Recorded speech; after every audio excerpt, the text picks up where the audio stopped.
Good morning, ladies and gentlemen. Today's date is October 11th, 2022. This is Morning Forex Report. We're going to take a look at some of the technicals that are driving the currency markets. So let's start by taking a look at the euro versus US dollar.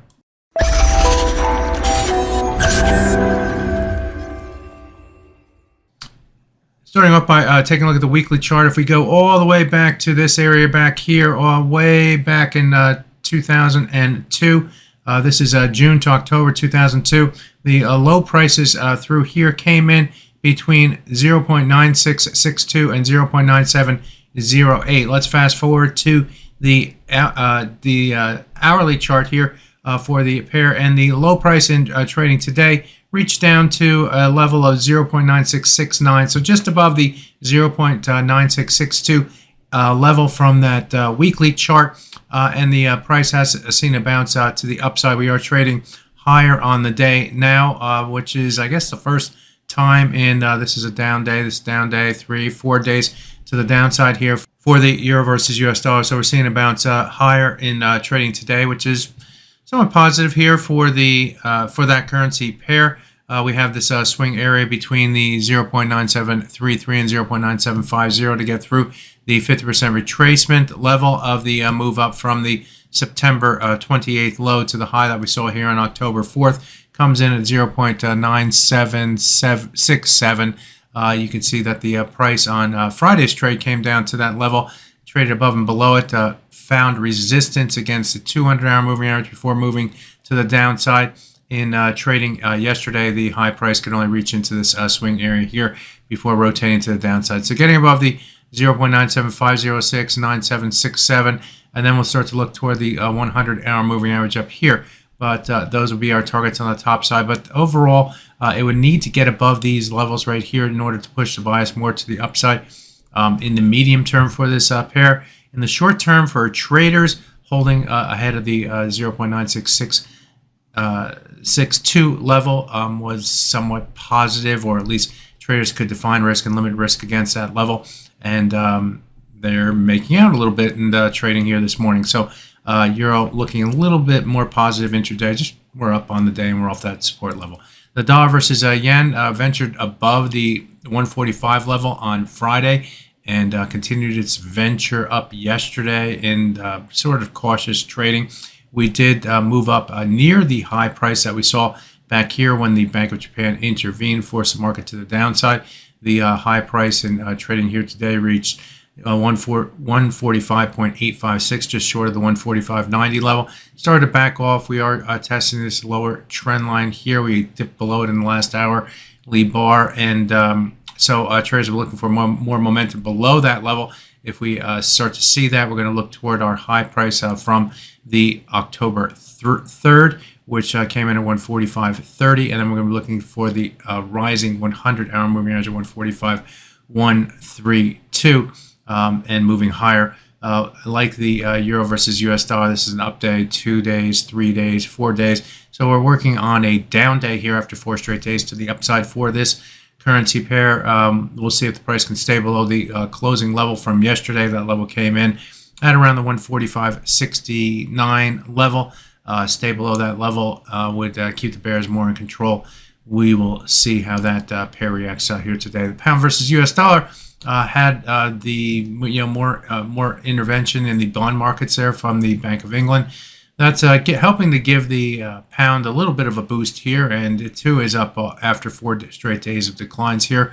The 100-hour moving average comes in at 1.1162. That would be a target, along with the 200-hour moving average that would need to be breached on the top side if the buyers are to take more control. This swing area right here is also of interest for traders. You can see swing low, swing low, swing low, swing low, swing high.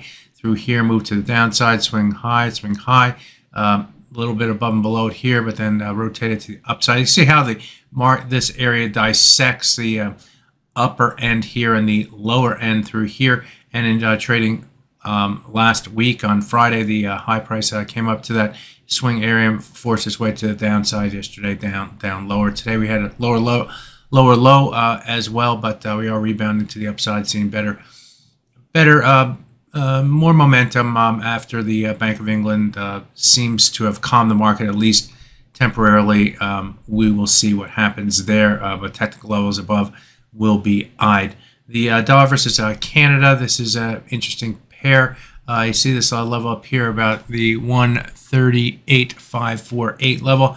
I earmarked this level off of the weekly chart yesterday. This level corresponds with these lows through here, and the market came right up toward that level and forced its way back to the downside. Came around the 52, 54 level. So up here we found the sellers against that level in trading here today, and we're moving back to the downside. Looks like the pair is just moving a little bit below the closing level from yesterday as well. 137.78 was that level, and we're currently trading at 137.72. So just turning into negative territory for the dollar versus Canada, which comes after, again, 4 days to the upside here. 100-hour moving average, 200-hour moving average would need to be breached on the downside. Note that on Friday, the price moved above. We moved above into this swing area. By the way, we are in this swing area here. This was a ceiling through here, and we moved above it yesterday. So we need to get below this level, and then we'll look for the 100 and 200. But the going back to this 200-hour moving average, price bounced off of that level, and we ping-ponged in this area here until moving above it toward the close, and also into the new trading day here, back down to this top of the swing area. And then we'll look toward the 100 and 200-hour moving averages here on the downside for the dollar versus Canada. Let's take a look at the Aussie versus US dollar. This pair moved to yet another low. This is a new cycle low for the year.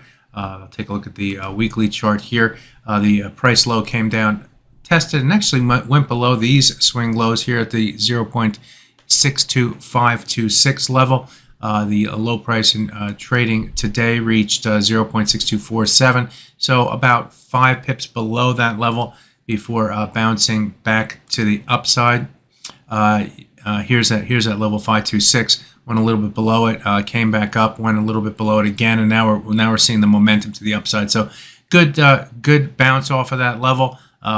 Would look for further upside momentum potentially here today off of that key support level here in the Aussie versus US dollar. We will see if the price can bounce up toward the 38.2% retracement, ultimately at 0.63589 on the top side. That is of this last move to the downside. Let's take a look at the 5-minute chart, see if there's any clues here. I'm gonna put a Fibonacci from our low here to our highs, sort of a swing, a trend-like move to the upside. Watch the 62.88 level. That's the 38.2% retracement of the day's trading range for some support. There may be some buyers here also against the close from yesterday, and at the 98 level. So 88.98 level would be a close support intraday to see if the Aussie versus US dollar can keep the momentum to the upside. If it goes below those levels, it doesn't necessarily kill the trend move to the upside. We'd have to get below the 50% retracement to do that in my mind. But it would take some of the steam out of the market, out of the trend move. What we're looking for here is more momentum to the upside as a result of this move here, and the support down here against that level on the weekly chart. So there you have it, a look at some of the major currency pairs as we start the trading day. My name is Greg Michalowski. Good fortune with your trading. Bye-bye now.